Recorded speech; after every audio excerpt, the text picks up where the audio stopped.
ओम शांति।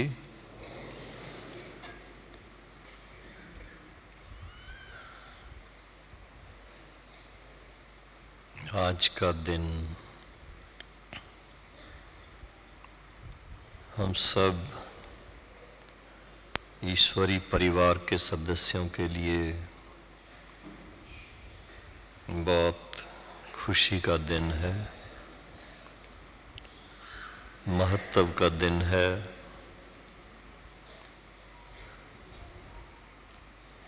क्योंकि सभी भाई बहनें दूर दूर से, भारत के कोने कोने से और विदेशों से भी खास आज के दिन के हिसाब से अपने इस मधुबन स्वीट होम में पहुंचे हैं।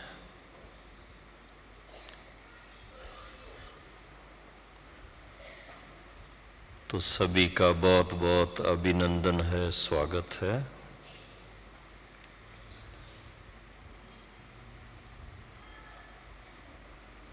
मैं सोच रहा था कि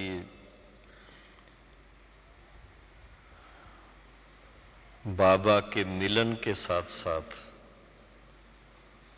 और क्या क्या हमारे भाई बहनों को यहाँ विशेष लाभ मिलता है।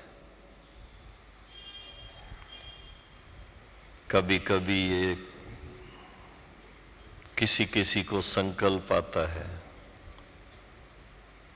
कि हम बहुत देर से ज्ञान में आए। आप में भी कई बैठे होंगे जो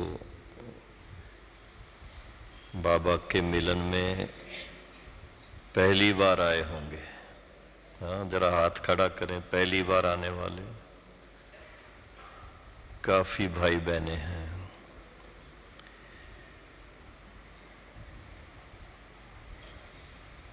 तो मैं थोड़ा कंपेयर कर रहा था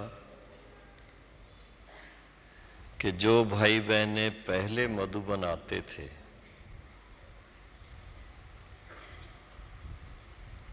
उन दिनों में सुबह को एक ही मुरली क्लास होता था, चाहे 7-7 दिन हम लोग रहते थे। और शाम के टाइम सेवा समाचार का क्लास होता था। थोड़ी सी मुरली होती थी रात्रि क्लास की।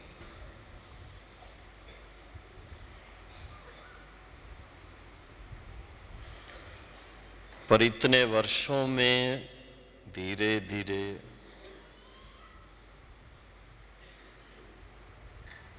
हर एक बात को जानते, समझते, धारणा करते,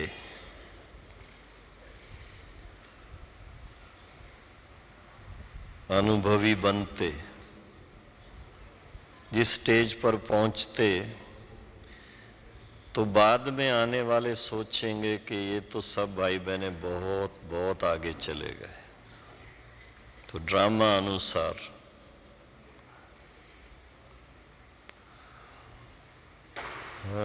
इस समय क्या दिनचर्या रहती है, सुबह से लेकर रात तक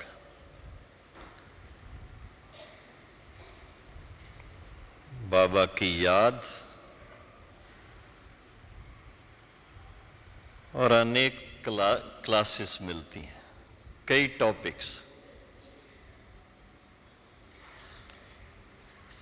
जैसे कुंभ के मेले में सिर्फ एक स्नान नहीं होता है, लेकिन वहां पर भी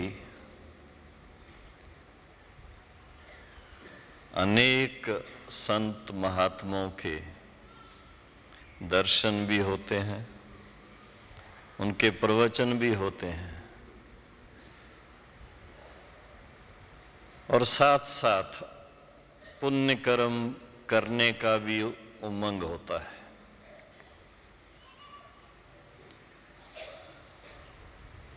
तो भक्ति मार्ग में जो कुछ भी द्वापर युग से चला आ रहा है उसका आधार है इस पुरुषोत्तम संगम युग पर, जब स्वयं भगवान अवतरित होते हैं।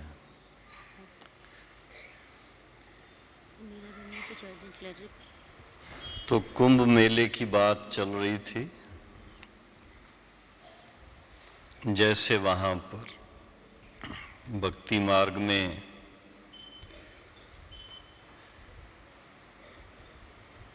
भिन्न भिन्न एक्टिविटी होती है।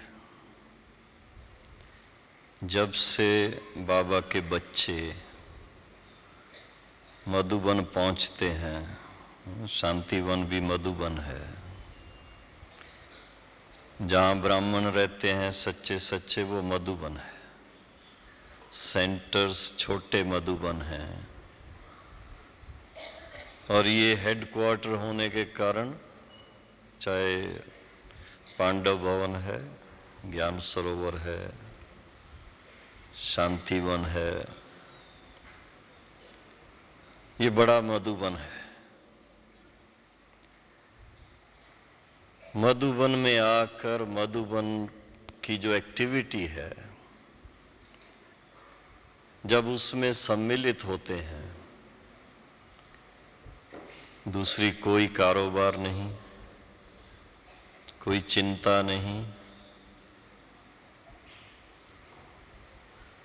एक ही लगन।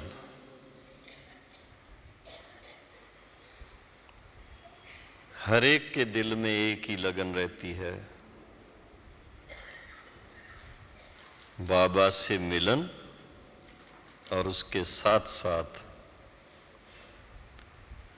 ईश्वरी जीवन का सच्चा आनंद लें।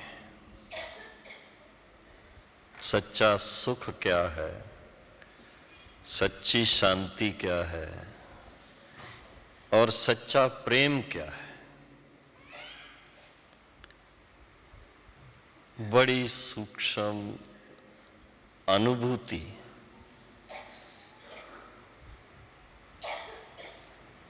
और उसमें देखने में आता है कि जितना जितना अपने अभ्यास पर ध्यान है,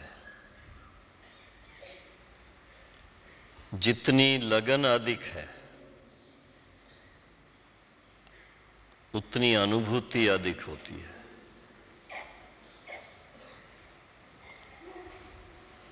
एक दो से मिलने से प्रेरणा बहुत मिलती है, एक दो के अनुभव सुनने से उमंग बहुत आता है, लेकिन विशेष जब मधुबन आते हैं तो कुंभ मेले की तरह सबसे पहली बात तो ये है, जैसे वहां पर बड़े बड़े संतों के दर्शन हो जाते हैं। दर्शन करने से बड़ा स्वयं को गौरवान्वित समझते हैं। उसके लिए क्या क्या करना होता है, वो भक्ति जिन्होंने की होगी, यात्राएं की होंगी, कुंभ मेले में गए होंगे, उनको तो बहुत अच्छी तरह से ख्याल में होगा। लेकिन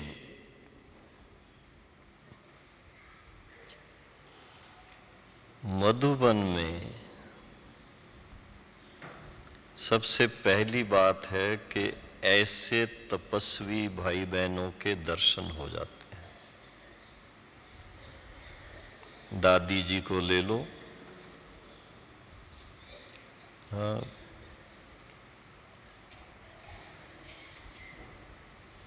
91 की एज में मुरली सुनाना, जिसमें के 71 साल की तपस्या उनकी,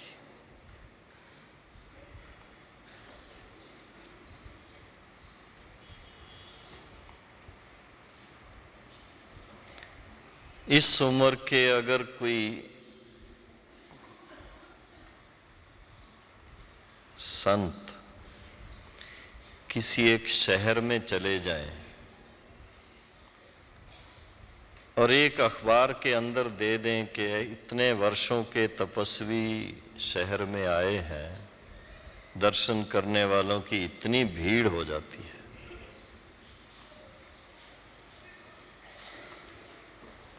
हमें कुछ ऐसे अनुभव हैं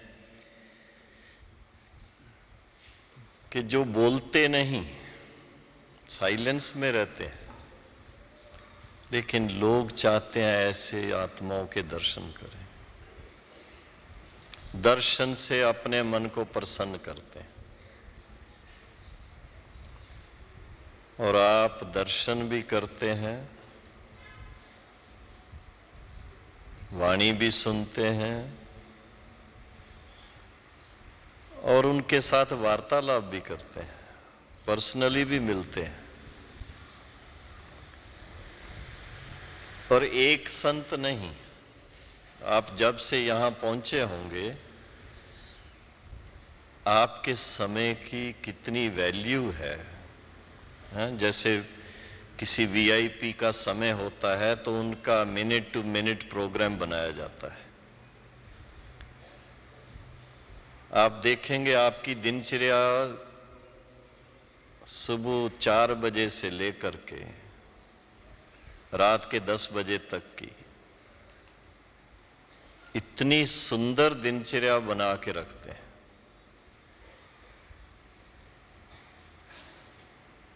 हमारे भाई बहनें शायद ही ऐसा सोचते हों कि हम कोई वीआईपी हैं,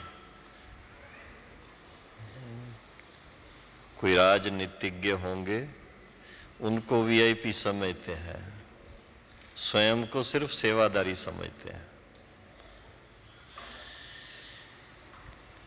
पर सेवाधारी ही वीआईपी बनते हैं।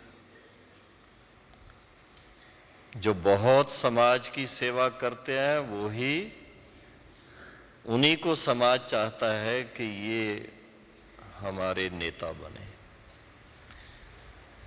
बाबा के बच्चे भी जैसे बड़ों का मिसाल है सामने, चाहे बाबा का है, चाहे मम्मा का है, दादी जी का है, दादी जानकी जी का है, अन्य दादियों का है, गुलजार दादी जी का है, भाइयों का भी ऐसे है। जो समर्पित जीवन में इस समय कर्नाटक जोन के भाई बहने सेवा में हैं, वो कितना अपनी दिल व जान से सबका ध्यान रख रहे हैं। क्यों? आवश्यकता है, समय की पुकार है। इस समय का जो वायुमंडल सारे संसार का है, उसको जरूरत है आज। किस चीज की जरूरत है? जो संसार में खोजने पर भी नहीं मिलती।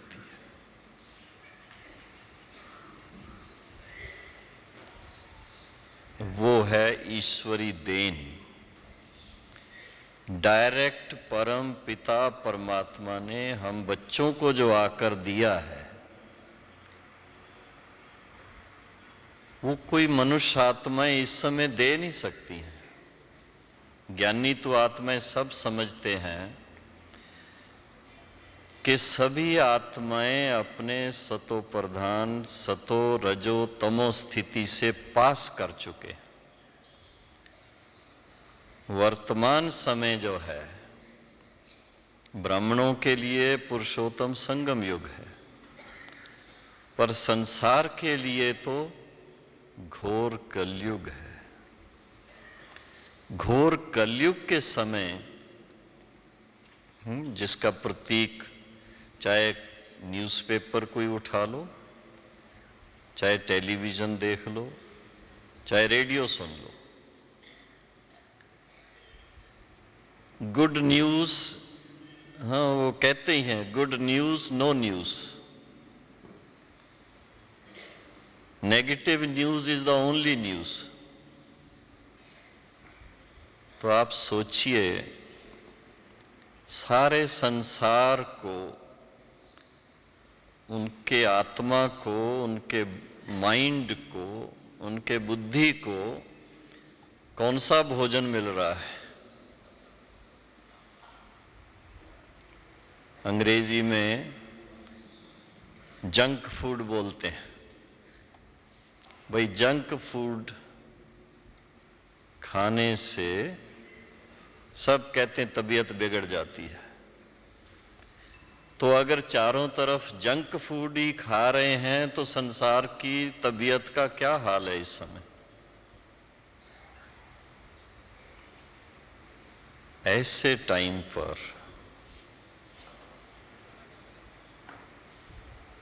जो सर्व का मुक्ति और जीवन मुक्ति दाता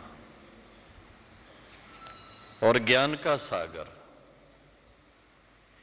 शांति का सागर, जिस जिस चीज की जरूरत है उनका वो सागर है। संसार को शांति भी चाहिए, स्वास्थ्य भी चाहिए, सच्चा प्रेम भी चाहिए, आनंद भी चाहिए,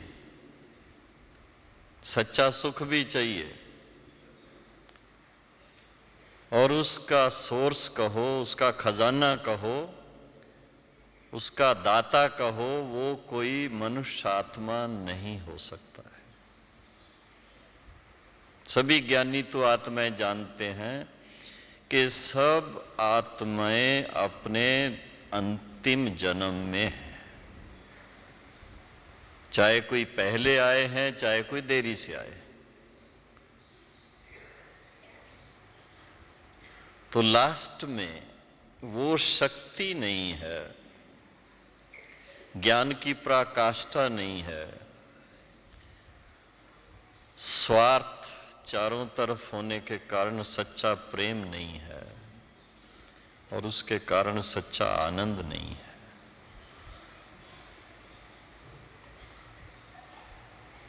तो बाबा ने आकर के हम सब बच्चों को जो जगाया है, जिसके निमित्त एक नहीं अनेक ऐसी आत्माओं को निमित्त बनाया है। भारत के भिन्न भिन्न प्रकार के त्योहारों में ऐसी निमित्त आत्माओं की यादगार बहुत है। देवियों का बहुत पूजन होता है।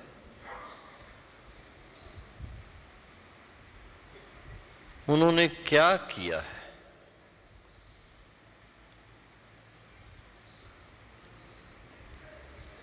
ऐसी बात की है जो संसार में दूसरे नहीं करते हैं। लौकिक संबंधी भी नहीं करते हैं, संत महात्मा भी नहीं करते हैं, टीचर भी नहीं करते हैं। फिर से निमित्त बनाकर उनके द्वारा सर्व का तीसरा नेत्र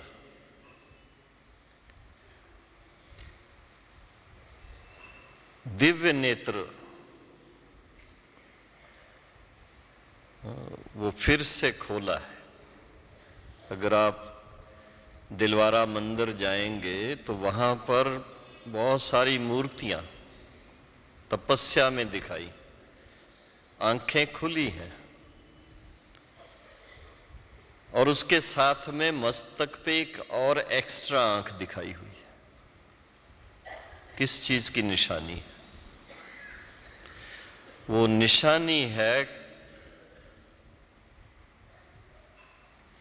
बाबा तो हमेशा उस बात को ब्राह्मणों के जीवन से कंपेयर करते थे।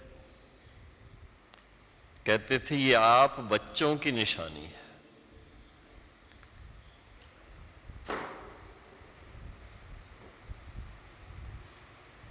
और आप देखेंगे सारे संसार में इस तरह की विधि किसी की नहीं है।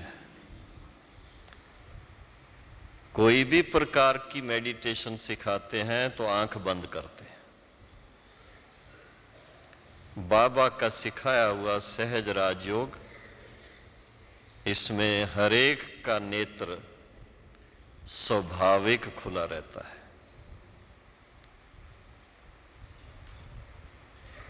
ऐसा दिव्य नेत्र बन जाए, क्योंकि ज्ञान का नेत्र, ज्ञान का चक्षु मिलने से दृष्टि बदल जाती है।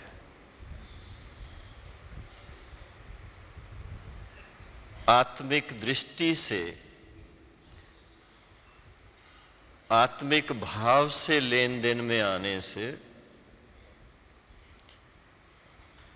हम आत्माएं एक दो को सच्चे स्नेह का, पवित्रता का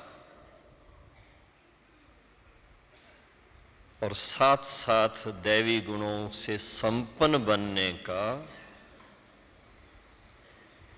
सद्मार्ग क्या है, उसका अनुभव करते कराते रहते हैं। सिर्फ परिचय नहीं देते हैं। सभी जानते हैं, जब से ज्ञान लिया पहले दिन से उमंग आया कि जो हम सुनते हैं इसको प्रैक्टिकल जीवन में लाएं। भारत के अंदर बहुत धर्म ग्रंथ है, बहुत ज्ञान है, लेकिन धारणा पढ़ने वालों की, सुनने वालों की जो होनी चाहिए वो नहीं। तो बाबा ने इस बात का ध्यान खिंचवाया कि इसको जितना जितना धारण करेंगे, धारणा से दिव्यता आएगी। क्योंकि आप प्रैक्टिकल देखेंगे, हरेक का संकल्प, हरेक का मन ऐसी तरफ चला जाता है जहां दिव्यता है। अगर कोई पवित्र आत्मा, संत महात्मा कोई सामने आता तो उनके सामने सिर झुकता है। दूर कहीं नहीं जाते, अपने घर में ही कन्याएं होती हैं, उनका पूजन करते हैं। और मंदिर में जब जाएंगे, शिव बाबा के मंदिर में जाएं, देवताओं के मंदिर में जाएं, वहां पर सिर झुक जाता है। क्या कारण है? कारण एक ही है, दिव्यता झुका देती है। तो बाबा ने अपने बच्चों के लिए बहुत ऊंचा लक्ष्य दे दिया। मुझे याद आता है पहला दिन ज्ञान का, जब ज्ञान का परिचय मिला तो उस समय बताया गया कि इस ज्ञान से नर से श्री नारायण बनते हैं, नारी से श्री लक्ष्मी बनते हैं। और उनकी महिमा, देवताओं की महिमा सर्वगुण संपन्न, 16 कला संपूर्ण, संपूर्ण निर्विकारी, मर्यादा पुरुषोत्तम, अहिंसा परमो धर्म। यानी इस तरह के योग्यता हम आत्माओं में आ जाए कि हमें सिर ऊंचा रखने का अधिकार प्राप्त हो जाए। ऐसा तो ज्ञान किसी ने दिया नहीं। पूजा सिखाई, शास्त्र पढ़ना सिखाया, भिन्न भिन्न प्रकार से योग अभ्यास करके थोड़ा अपने तबीयत को ठीक रखना सिखाया। पर इस तरह का ज्ञान जिससे कि इतनी जीवन उच्च बन जाए, दिव्य बन जाए, श्रेष्ठ बन जाए, और उसके फलस्वरूप हमारे कर्मों में इतनी श्रेष्ठता आ जाए, ऐसा कर्मों का बीज बोएं जिसके फलस्वरूप 21 जन्म के लिए हम मनुष्य से देवता बन जाए।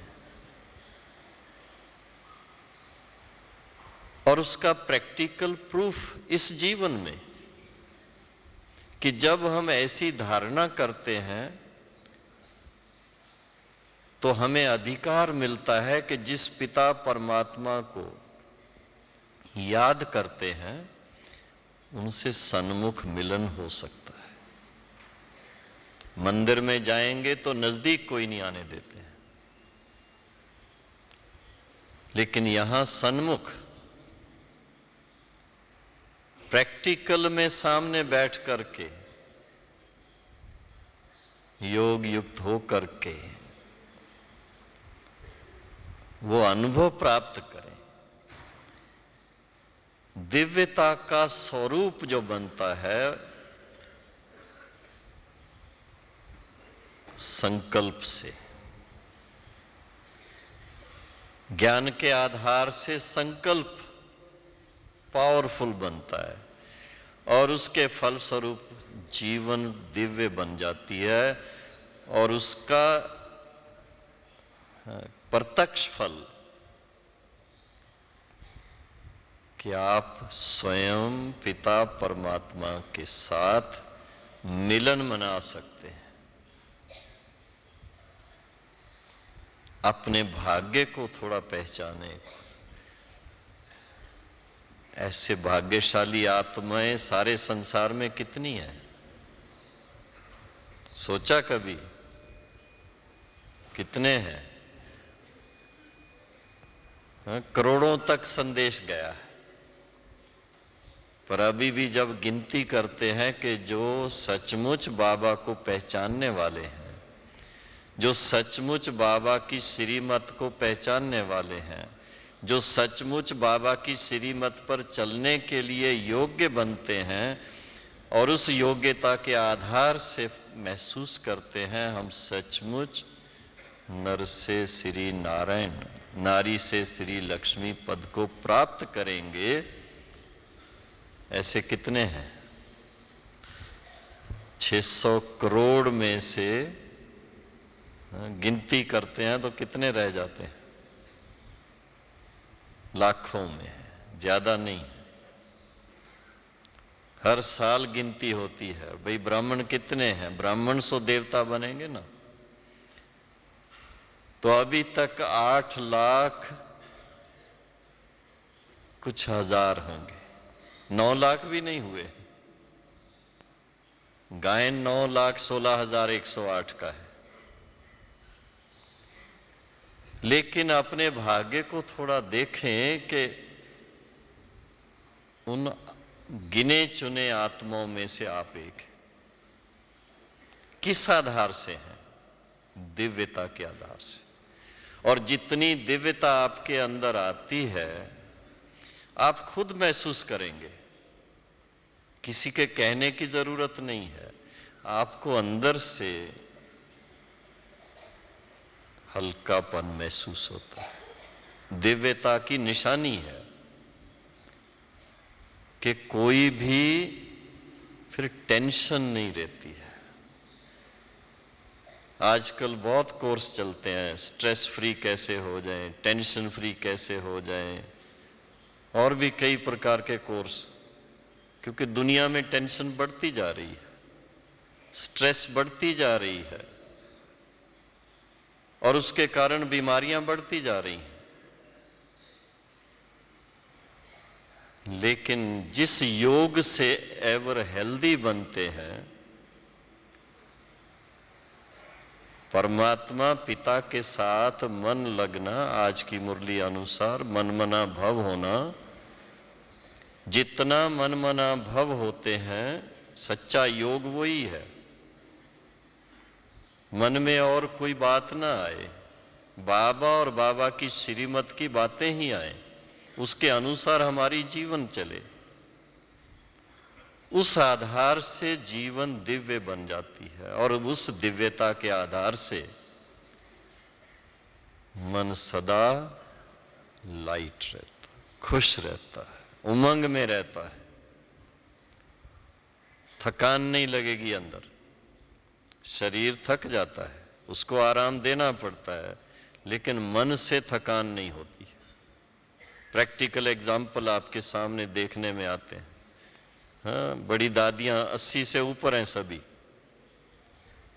पर कितनी एक्टिव, कितनी अलर्ट, कितनी कारोबार देखते हैं, और फिर भी कहते हैं हम तो फ्री हैं। कारण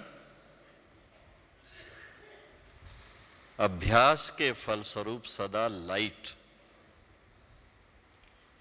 ज्ञानमय जीवन, ज्ञानमय थिंकिंग।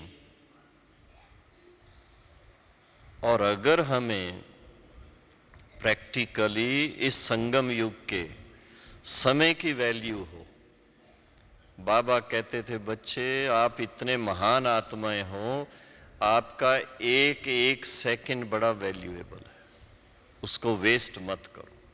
इसलिए चार्ट लिखने के लिए खास कहते। बाबा मिसाल देते थे, जो बड़े आदमी होते वो अपनी डायरी लिखते हैं, वो तो लौकिक बातें लिखते हैं, पर बाबा अलौकिकता की बात, कि जितना आप नोट करेंगे उतना आपका अटेंशन रहेगा, आप अपना टाइम वेस्ट नहीं करेंगे। पुरुषोत्तम संगम युग का एक एक सेकंड बहुत वैल्यूएबल है, और इसमें जितना अटेंशन रखते हैं, जितना बाबा के साथ मन को लगा करके बाबा की श्रीमत के पालन पर हर समय ध्यान रहता है, तो ऐसे श्रेष्ठ कर्म के फलस्वरूप दिव्य संस्कार बन जाते हैं। और जितने दिव्य संस्कार, उसके फलस्वरूप उतनी दिव्यता की प्रकाष्ठा। संकल्प भी फिर दिव्य ही आएंगे, अनडिवाइन कोई नहीं आएंगे, स्वप्न कोई ऐसे नहीं आएंगे।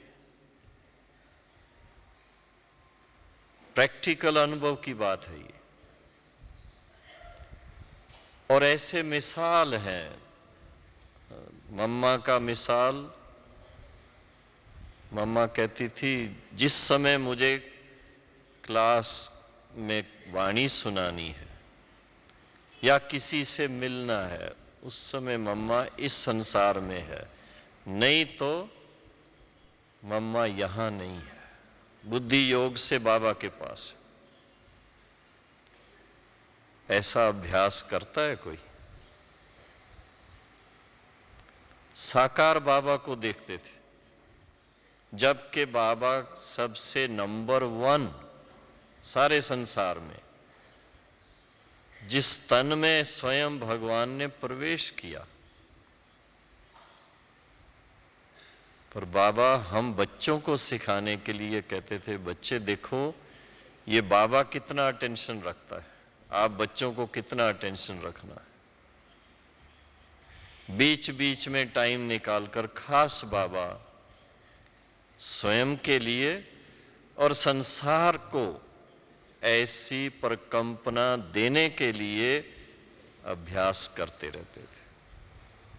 और उस समय बाबा की जो स्थिति होती थी, जिसने संपर्क में आकर के अनुभव किया हुआ है वो कभी भूलती नहीं है। ईश्वरी जीवन को आगे बढ़ाने के लिए वो सीन हमेशा एक प्रकार से सामने उमंग देने वाले आते जाते हैं।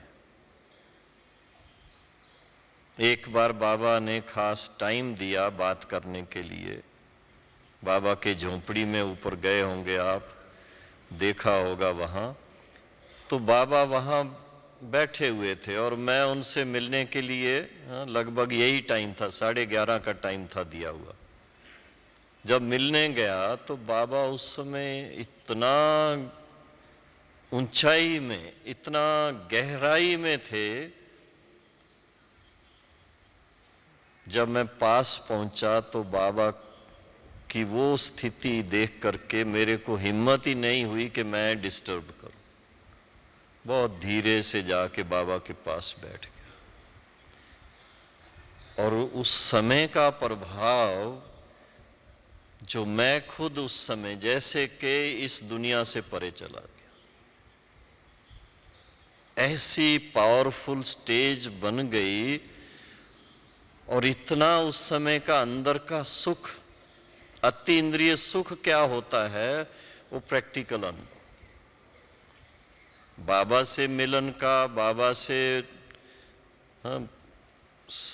बात करने का, वो भी बहुत बड़ा सुख।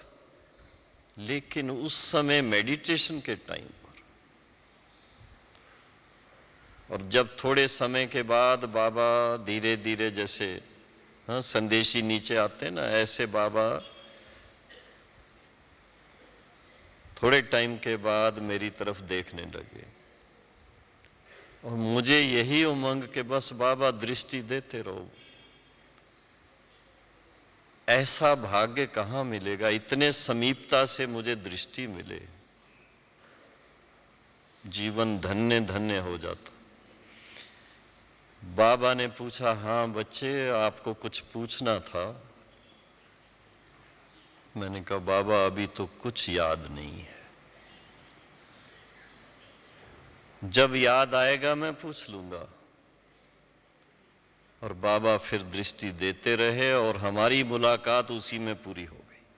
बाबा से गले मिले जैसे कि और कुछ पूछने की जरूरत ही नहीं रही। तो ये इस तरह के जो अनुभव हैं, बाबा के पास, बाबा के साथ बुद्धि लगने से, बाबा की श्रीमत पर चलने से, बाबा के महावाक्यों को अपने जीवन में धारण करने से, ये जो जीवन हमारी दिव्य बनती है, ऐसी अमूल्य जीवन संसार में किसी की नहीं है। इसकी वैल्यू हमें अपने दिल में सदा रखनी जरूरी है। और इसकी वैल्यू जैसे बहुत कोई अमूल्य चीज होती है, बहुत कीमती चीज होती है। आजकल के ज़माने में भाई हीरा है, जवाहरात हैं, उसकी वैल्यू बहुत है, कितना संभाल के रखना पड़ता है। लौकिक में भी कहते थे मनुष्य जीवन भाई हीरे जैसी है, इसको कौड़ियों की तरह मत गंवाओ। परंतु सच्ची सच्ची जो है जीवन, जिनकी हीरे तुल्य, वो हैं इस समय के सच्चे सच्चे संगम युगी ब्राह्मणों की जीवन, हम बच्चों की जीवन। तो हमें अपने जीवन की कितनी वैल्यू होनी चाहिए। लेकिन वो वैल्यू तब रहेगी जब जौहरी के सामने हीरा रहेगा, बाबा के नैनों में सदा रहेंगे, बाबा को सदा अपने दृष्टि में रखेंगे और स्वयं बाबा के दृष्टि में रहेंगे। और उसका अनुभव खास आज की जो डायरेक्ट मुलाकात है,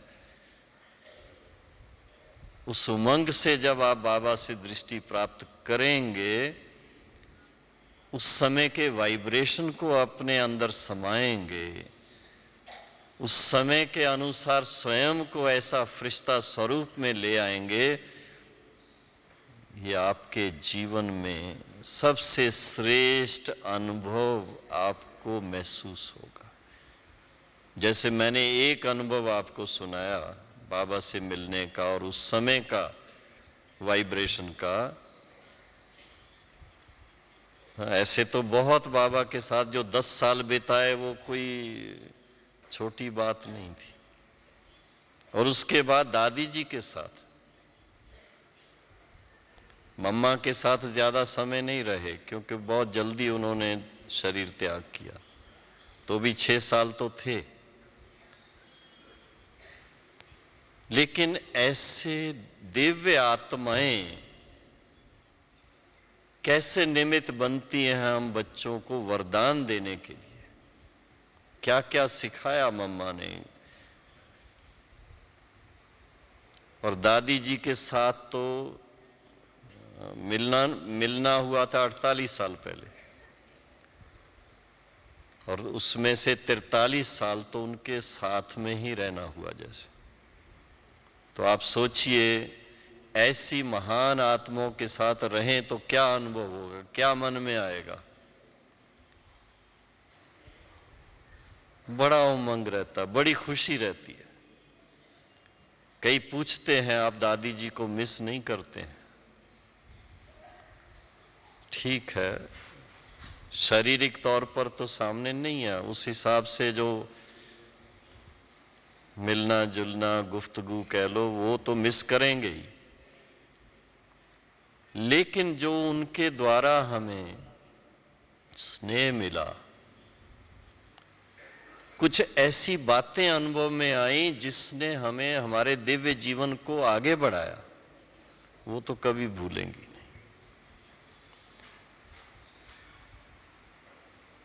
तो एक अपने भाग्य को सामने रख करके और इसके फलस्वरूप कई बार डिस्कशन में चले जाते हैं कल्प के बारे में, रेपिटेशन के बारे में। अगर इसी एक बात को ले लें कि ऐसा भाग्यशाली हमारा जीवन जो इस कल्प में है, हर कल्प में इतना ऊंचा जीवन मिलेगा, हर कल्प में हम बाबा के संग में होंगे, हर कल्प में बाबा से इतना श्रेष्ठ वर्षा पाएंगे,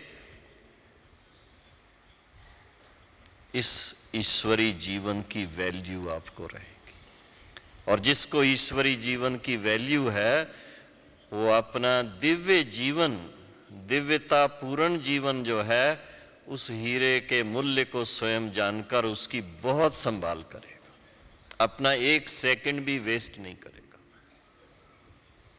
कहा भी जाता है अपने विचार, एनर्जी, इसको वेस्ट ना करो। वेस्ट करते हैं तो पश्चाताप होता है, पश्चाताप में और वेस्ट होता है। तो इसलिए पहले से ही अपना दिनचर्या को ऐसा बनाएं, जैसे मधुबन की दिनचर्या में आकर के कितना आनंद आता है। सबसे पूछता हूं, भाई सब इसमें सुखी हो, किसी को तकलीफ तो नहीं है, भारी तो नहीं लगता कि 4 बजे उठना पड़ता है, घर में तो 6 बजे उठ सकते थे, ऐसा तो नहीं लगता है? आए ही किस लिए मधुबन में? मधुबन का आनंद ही तब है जब मधुबन की दिनचर्या में पूरा अपने आप को ढाल दें। और इस 4-5 दिन के अंदर इतनी प्राप्ति होती है जो सारे साल नहीं होती है। नहीं तो भाई बहने जो बार बार हर साल बाबा से मिलन मनाने आते, वो आए क्यों? भारत से तो आना फिर भी सहज है, आप देखिए विदेश से, अर्जेंटीना कहाँ, ब्राजील कहाँ, न्यूजीलैंड कहाँ, फिजी कहाँ, जापान कहाँ, मिडिल ईस्ट कहाँ, और फिर इधर अफ्रीका कहाँ, सारे विश्व के कोने कोने से। जो पिछली मीटिंग बाबा के साथ थी उसमें 90 देशों से भाई बहने यहां आए हुए थे। नेपाल से, कहां कहां से आते हैं, कितनी तकलीफ होती है आने में, लेकिन एक बार जो आए हैं वो बार बार सन्मुख बाबा से रिफ्रेश होने आते हैं। क्या है इसमें? वो चीज है जो संसार में, बल्कि सारे कल्प में कभी नहीं मिलती है, सतयुग में भी नहीं मिलेगी। सभी ज्ञानी तु आत्माएं जानते हैं कि बाबा का जो पार्ट है, शिव बाबा का इस धरा पर आने का, उसका ये पुरुषोत्तम संगम युग का कौन सा समय आ गया है? थोड़ा सा टाइम बाकी। उसका लाभ नहीं अभी लेंगे तो कभी लेंगे? फिर कई बार ऐसा होता है, थोड़ा संख्या ज्यादा आई तो डर जाते हैं। हाँ, कुंभ मेले में जाके भले वहां मिट्टी में भी सोएंगे, पर यहां पर थोड़ी तकलीफ होगी तो कहेंगे हमारा बहन जी ने ध्यान नहीं रखा। नहीं, बहनें बहुत ध्यान रखती हैं, लेकिन बड़ा परिवार है। फिर भी आपकी सुविधा के हिसाब से बाबा ने कि ये भी संकल्पना चले, पास में और 5000 बेड का इंतजाम करा रहे हैं। गए होंगे मनमोही पार्क में। बाबा का एक इशारा होता था, बच्चे जिस तरह से रहन सहन अपना सबका होता है, कोशिश करके उनको उस लेवल तक यहाँ भी अगर इंतजाम होगा तो उनको लौकिक घर नहीं याद आएगा, तो यहाँ आने पर पूरा पूरा लाभ ले सके। उस बातों को ध्यान में रखते हुए बड़ी दादी जी ने बड़ी दिल से छुट्टी दी थी, तो पास में ऐसी सुविधा कर रहे हैं, ज़्यादा से ज़्यादा कुछ रूम 5-5 बेड के, कुछ 3 बेड के, कुछ 2 बेड के, इस तरह की एकोमोडेशन 5000 बेड की ऐड कर रहे हैं। तो नेक्स्ट टाइम जब आप आएंगे अगले साल, तो आपको और आराम से रहने का बाबा इंतजाम देंगे।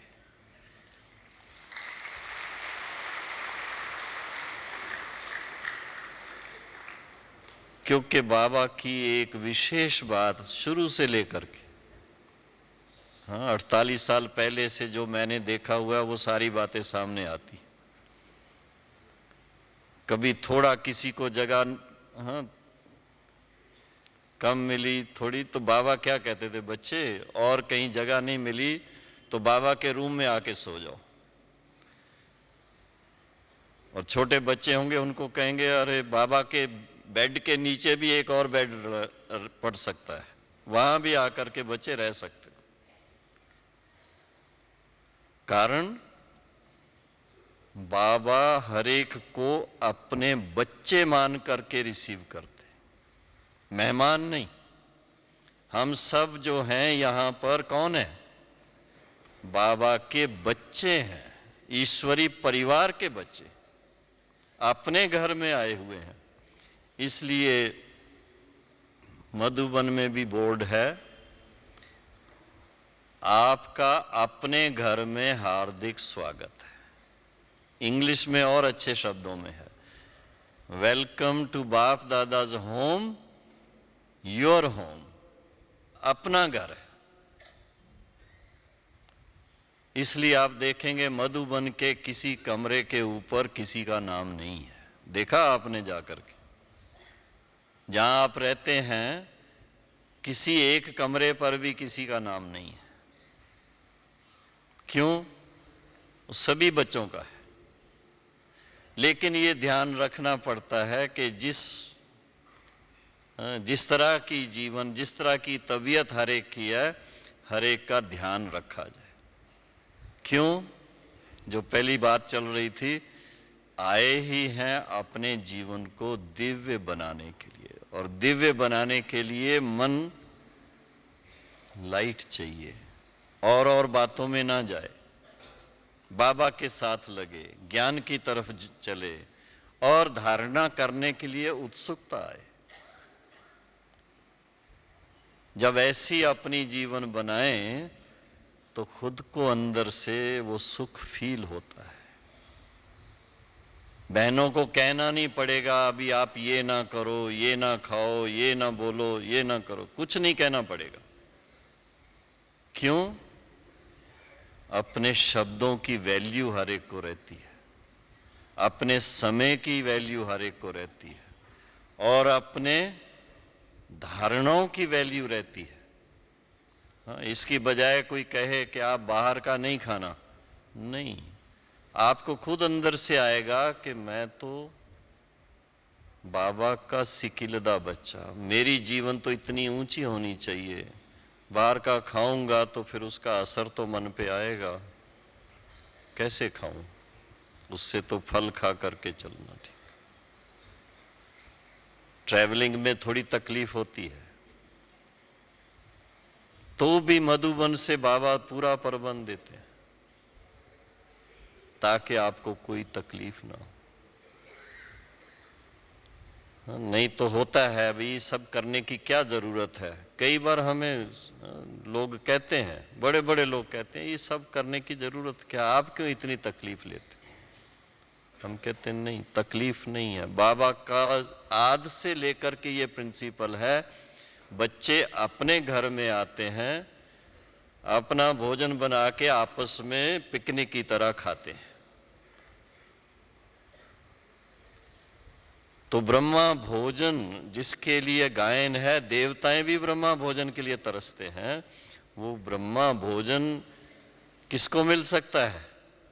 जिन्होंने ये लक्ष्य रखा है अपनी जीवन को, अपनी बुद्धि को, अपने संकल्पों को दिव्य बनाएं, दिव्यता लाने के लिए, मदद करने के लिए ये सब कुछ। ऐसी उमंग उत्साह चाहिए।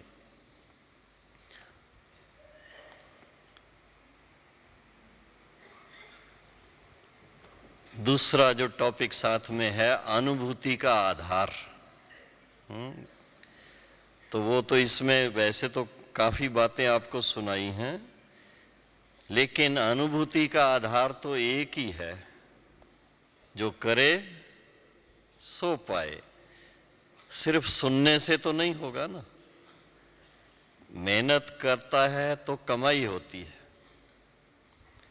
और ईश्वरीय ज्ञान में अभ्यास करेंगे तो अनुभव होगा, बिना अभ्यास के कोई चीज प्राप्त नहीं होगी। कई बार आप सुनेंगे, कई ऐसे तपस्वी होते हैं 8-8 दिन अंदर गुफा में चले जाते हैं, किसी से बात नहीं करते हैं। क्यों? साइलेंस क्या चीज है और साइलेंस में क्या प्राप्ति है।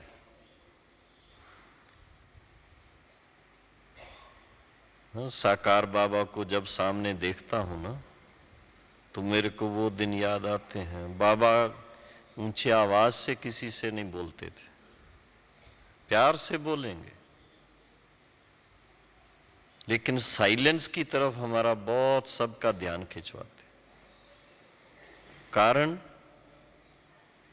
जब हम साइलेंस बाहर की करें तो मन की साइलेंस हो, मन की साइलेंस हो तो मन वहां जाए जहां से आए हैं, और जहां पर जिनके साथ योग युक्त होना है उनसे मन लग सके। क्योंकि बाबा का जो स्थान है, शिव बाबा का, वो है ही साइलेंस। परम धाम नाम जिसको दिया है, अखंड ज्योति महातत्व जिसको कहते हैं, ब्रह्मांड जिसको कहते हैं, बाबा ने बहुत क्लियर किया हुआ है। जहां पर बाबा कहते दिव्य सितारे बाबा के साथ, बाबा भी दिव्य सितारा, आप आत्माएं भी दिव्य सितारा, उसमें मन लग सके, उसी का संकल्प रहे, उसी की अनुभूति रहे, और उसके फलस्वरूप आत्मा एकदम अपने पावन स्वरूप के अनुभव में आ जाए, सर्वगुण संपन्न स्वरूप में आ जाए, संपूर्ण निर्विकारी स्वरूप में आ जाए। उसके लिए ये साइलेंस का अभ्यास बहुत जरूरी है। तो जितना हो सके सारे दिन में, कई बार ट्रैफिक कंट्रोल का गीत बजता है, वो इशारा है। हमारे कोई कोई भाई, बहनें भी होंगी, लेकिन भाइयों का मुझे पता है, जो ऑफिस में रहते हैं, आजकल नई नई घड़ी ऐसी निकली हैं जो हर घंटे में आवाज करती है, वो याद दिलाती है। यहां पर गीत बजता है, इशारा दिलाने के लिए मन को बाबा के साथ लगाओ। कभी कभी हो सकता है कोई सोचे घड़ी घड़ी क्या गीत बजाते हैं, सिर्फ हमें मदद करने के लिए। जरूरत नहीं है, यूं तो आवाज से परे जाना है। अगर अभ्यास करते करते जब उसमें चले जाते हैं तो फिर कोई आवाज नहीं चाहिए। मैं आपको बाबा की बात सुना रहा हूं, साकार बाबा की। बाबा अपने रूम में एक घड़ी भी नहीं लगाने देते थे। क्यों? वो घड़ी की टिक टिक की आवाज बाबा को अच्छी नहीं लगती थी। वो 10 साल मेरे सामने आ जाते हैं कि पहले पहले 3 मिनट का रिकॉर्ड बजता था, ग्रामोफोन रिकॉर्ड, गीत बजता था मुरली से पहले। फिर धीरे धीरे जैसे जैसे टाइम बीता है, 1 साल 2 साल के बाद आधा गीत, और 2 साल के बाद चौथा गीत, लास्ट में एक लाइन। और लास्ट के जो 2 साल थे, 67, 68, 69 जनवरी में बाबा ने शरीर छोड़ा था।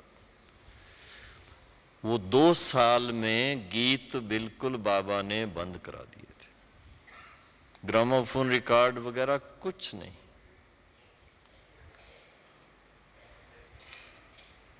कारण बाबा को साइलेंस की वैल्यू क्या है वो हम बच्चों को सिखानी थी। नहीं तो मैं देखता हूं कि बिना गीत के, बिना म्यूजिक के कान में लगा रखते हैं कई, तो उसके बिना जैसे बुद्धि लगती नहीं है बाबा के साथ। लेकिन वो गीत, शब्द फिर इस दुनिया के ही हैं। अति इंद्रिय सुख क्या है, अपना दिव्य स्वरूप का सुख क्या है, आत्मा के संपूर्ण स्वरूप का सुख क्या है, बाप समान स्थिति का सुख क्या है, वो जब तक साइलेंस में नहीं जाएंगे तब तक नहीं होगा। बहुत गहराई में जाना पड़ता है। उसका अभ्यास करके देखो, ऐसा फील करो इस संसार में आने से पहले आप आत्मा परम धाम में कैसे थे, अपने ज्योति स्वरूप में बाबा के साथ कैसे रहते थे। उस समय की लाइट फीलिंग, जब कहते हैं हम आत्मा लाइट स्वरूप हैं, दिव्य ज्योति स्वरूप है, तो वो दिव्य ज्योति स्वरूप फील होना चाहिए। और उसमें आप देखेंगे कि अनेक जन्मों का हिसाब किताब ऐसा भस्म होता है जो आप एक्सपेक्ट भी ना करो, इतना फास्ट आत्मा पावन बनती है। जो सप्ताह कोर्स की बात है वो प्रैक्टिकल अनुभव होगी कि अगर 1 सप्ताह ठीक ढंग से आपने योग किया, 1 सप्ताह में आत्मा पावन बन जाती। ज्यादा लंबा नहीं चलना पड़ता। उसके बाद तो मन में होगा क्यों नहीं इसको मैं रीलिव करूं, बार बार उसमें मन जाए। तो इस तरह से अपने अभ्यास को आगे बढ़ाएं तो बाबा के समीपता का आनंद लें, जो कल्प में ये हमें एक ही बार मिलता है। और अनुभव का आधार भी अभ्यास है। अभ्यास नहीं करें तो अनुभव नहीं होगा।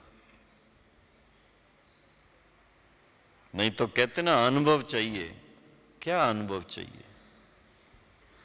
आत्म अनुभूति का अनुभव चाहिए, परमात्म अनुभूति का अनुभव चाहिए, अपने दिव्य स्वरूप का अनुभव चाहिए, दिव्य गुण संपन्न स्वरूप का अनुभव चाहिए, सर्वशक्ति स्वरूप का अनुभव चाहिए। वो कब होगा? जब साइलेंस में जा करके जो सदा संपूर्ण है, सर्वशक्तिवान है, सदा संपूर्ण है, उनके संग में मन लगा रहेगा तो उसका रंग लगेगा। तो वो अभ्यास करके अपने जीवन को धन्य धन्य बनाएं, ऐसी शुभ भावना के साथ। ओम शांति।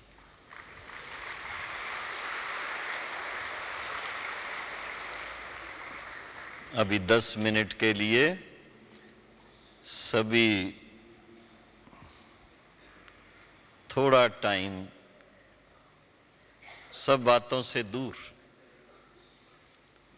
उसी स्वरूप में चलें।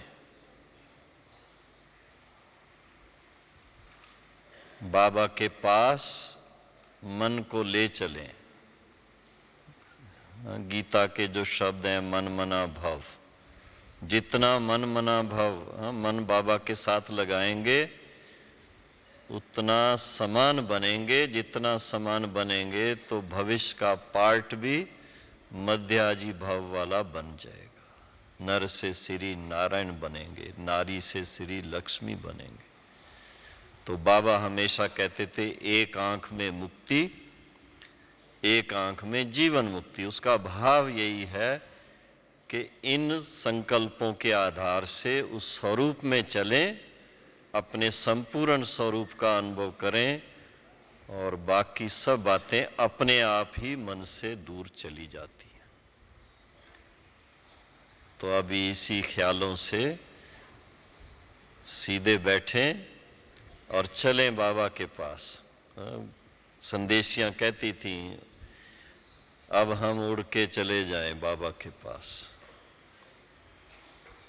संकल्प की शक्ति है जो आत्मा को उस अनुभूति में ले जाती है। तो हम ये दृढ़ संकल्प करें कि हम आत्माएं अपने शुद्ध स्वरूप में, शांत स्वरूप में, प्रेम स्वरूप में, शक्ति स्वरूप में बाबा के साथ बहुत प्यार से मिलन मनाते, परम धाम निवासी बन के बैठे।